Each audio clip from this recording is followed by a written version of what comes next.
సర్వోన్నతుడును సర్వశక్తిమంతుడును జీవాధిపతి అయిన యేసుక్రీస్తు పరిశుద్ధ నామమున ఈ ఉదయకాల శుభములు మీకు తెలియజేస్తున్నాను. ఇది నా దేవుని యొక్క వాక్య ధ్యానము. పట్టణమును పట్టుకొని వానికంటే తన మనస్సును స్వాధీనపరచుకున్నవాడు శ్రేష్ఠుడు. సామెతల గ్రంథము 16వ అధ్యాయము 32వ వచనము. అవును ప్రియులారా, పట్టణాన్ని పట్టుకునేటువంటి వాడికన్నా, అనగా జయించేటువంటి వాడికన్నా తన యొక్క మనస్సును జయించేటువంటి వాడే శ్రేష్ఠుడు.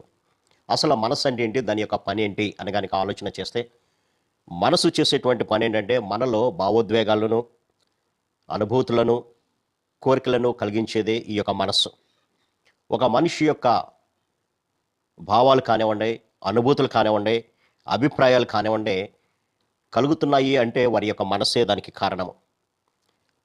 మనసు ఆలోచించేటువంటి విధానం మీదే ఇవన్నీ కూడా ఆధారపడి ఉంటాయి. మనసు అనేది ఒక మనిషి యొక్క ప్రవర్తనను కానివ్వండి, నడవడికను కానివ్వండి తెలియపరిచేదే మనస్సు. కాబట్టి ఈ యొక్క మనస్సు అనేది ఎవరైతే స్వాధీనంలో ఉంచుకుంటారో వారు శ్రేష్ఠులు అని వాక్యం సెలవిస్తుంది. ఈ మనస్సును గురించి చెప్పాలంటే ఇంకొక రకంగా కూడా హృదయం అని కూడా చెప్పవచ్చు. మనసులో కలిగేటువంటి ఈ భావోద్వేగాలను కానివ్వండి, అనుభూతులను కానివ్వండి, కోరికలను కానివ్వండి, ఎవరైతే అదుపులో ఉంచుకుంటారో వారు శ్రేష్టమైనటువంటి వారుగా వాక్యం సెలవిస్తుంది. కానీ చాలామంది తమ యొక్క మనస్సును అణుచుకోలేకపోతున్నారు, అనగా అదుపులో ఉంచుకోలేనటువంటి స్థితిలో ఉంటున్నారు. దావీదు భక్తుని కనుక మనం గమనించినప్పుడు, దావీదు దేవునికి హృదయానుసారుడిగా పిలువబడ్డాడు. దేవుని మీద అచంచలమైనటువంటి విశ్వాసము కలిగినటువంటి వాడిగా ఉంటున్నాడు. గొలియాతు వచ్చి ఇశ్రాయేలు జనాంగాన్ని అంతటినీ కూడా దూషిస్తున్నప్పుడు, మీలో ఎవరైనా ధైర్యవంతులుంటే నన్ను గెలవండి, నేను ఒక్కడనే వస్తానని సవాలు విసిరినప్పుడు అందరూ కూడా భయపడి పారిపోయారు. కానీ దావీదు మాత్రం యెహోవా నామము పేరిట నీ మీదకి యుద్ధానికి వస్తున్నాను అని ఆ యొక్క గొలియాతుని చంపడం జరిగింది. ఎటువంటి ఆయుధాలు కూడా లేకుండా చిన్న వడిసెలను, అందులో రాళ్లను తీసుకొని ఒకే ఒక రాయి ద్వారా ఆ యొక్క గొలియాతుని చంపడం జరిగింది. గొలియాతుని ఒకే ఒక రాయి చేత చంపడానికి కారణం ఏంటంటే, అతడు సంపూర్తిగా దేవుని మీద ఆధారపడినటువంటి వాడుగా ఉంటున్నాడు. దేవుని యొక్క శక్తిని పొందుకున్నటువంటి వాడిగా, బలాన్ని పొందుకున్నటువంటి వాడిగా కనబడుతున్నాడు. అటువంటి దావీదు ఒకానొక సమయంలో తన యొక్క మనస్సులో కలిగినటువంటి ఆ భావాన్ని, లేదంటే కోరికను కంట్రోల్ చేయలేకపోయాడు. కన్నులు చూచాయి, తద్వారా మనసులో కోరుకున్నాడు, పాపానికి ప్రేరేపించబడ్డాడు. పిల్లారా, వసంతకాలమున రాజులు యుద్ధానికి వెళ్ళేటువంటి సమయాన్న దావీదు మాత్రము వెళ్లకుండా పచారులు చేస్తున్నట్టుగా తన యొక్క మిద్ది మీద మనం చూడొచ్చు. అటువంటి సందర్భంలో బత్షెబా అనేటువంటి ఒక యువతిని చూడడం, తన యొక్క మనస్సు అదుపు తప్పి ఆమెను కోరుకోవటం జరిగింది.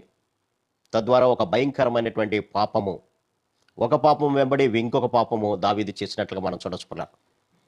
అంతగా దేవుని చేత కొనియాడబడినటువంటి దావీదే తన యొక్క మనస్సును అదుపులో పెట్టుకోలేనటువంటి స్థితిలో ఉంటున్నాడు. కాబట్టి అందుకని ఇక్కడ ప్రభు సెలవిస్తున్నటువంటి మాట ఏంటంటే, పట్టణాన్ని పట్టుకునేటువంటి వాడి కన్నా తన యొక్క మనస్సును స్వాధీనపరచుకునేటువంటి వాడు శ్రేష్ఠుడు.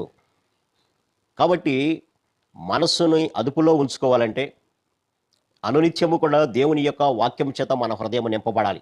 ఈ యొక్క శరీరంలో మనం ఉన్నంత వరకు కూడా చాలా జాగ్రత్తగా జీవించాల్సినటువంటి అవసరత ఉంది అని ప్రభు ఇక్కడ హెచ్చరిక చేస్తున్నాడు. కాబట్టి దావీదు లాంటి వాడే తన యొక్క మనస్సు ద్వారా ఏ విధంగా అయితే పడిపోయాడో, అలాగా మనం కూడా ఈ లోకాశల చేత అనేక సార్లు పడిపోతూ ఉంటాం లోకాశల్లో. కానీ దానిని జయించగలగాలి అని అంటే దేవుని చేత మనం నడిపించబడాలి. ప్రియులారా, ఎప్పుడైతే నడిపించబడతామో మన యొక్క మనస్సులను, దాంట్లో కలిగేటువంటి భావోద్వేగాలను, దాంట్లో కలిగేటువంటి కోరికలను జయించగలుగుతాం. ప్రియులారా, కాబట్టి ఏదైనా వాక్య ధ్యానం ద్వారా మన యొక్క మనస్సు అనేక రకాలైనటువంటి కోరికలను కలిగిస్తున్నప్పుడు అది దేవుని యొక్క వాక్యానికి విరుద్ధమైనదా, లేదా దేవుని వాక్యానికి అనుగుణంగా ఉందా అని అనునిత్యము కూడా వాక్యంతో పరిశీలన చేసుకొని మనసు చెప్పినటువంటి ప్రకారం జీవించిన వాడే శ్రేష్ఠుడవుతాడు. కాబట్టి ఏదైనా వాక్య ధ్యానం ద్వారా అనుదినము దేవుని వాక్యపు వెలుగులో మన జీవితాన్ని పరిశీలన చేసుకుందాం. దేవునికి ఆయాసకరమైనటువంటి ఆలోచనలు, కోరికలు కలిగినట్లయితే దానిని తీసివేయమని ప్రభు సన్నిధిలో వేడుకుందాం. తద్వారా దేవుడిచ్చేటువంటి నిత్యమైనటువంటి రాజ్యాన్ని చేరదాం. అట్టి కృపా పరిశుద్ధాత్మ దేవుడు మనందరికీ దయచేయను గాక. ఆమేన్. ప్రార్థన. సర్వశక్తుడా, ప్రేమ గల మా తండ్రి, ఎవడైతే తన యొక్క మనసును అదుపులో పెట్టుకుంటాడో వాడు శ్రేష్ఠుడు అంటున్నావు ప్రభు. అందుని బట్టి మీకు వందనాలు తండ్రి. ఇదిగో నన్ను ఈ లోకాలను శరీరానుసారంగా జీవిస్తున్నప్పుడు అనేక రకాలైనటువంటి కోరికలను, అనేక రకాలైనటువంటి భావోద్వేగాలను మా మనసు కలిగిస్తున్నప్పుడు ప్రతిదానికి మేము లోబడకుండా మీ వాక్యపు వెలుగులో పరిశీలన చేసుకొని అది సరైనదైతే దానికి నాయన లోబడే మనసును మాకు దయచేయమని యేసు నామమున అడిగి వేడుకొంచున్నాం తండ్రి. ఆమేన్. God bless you.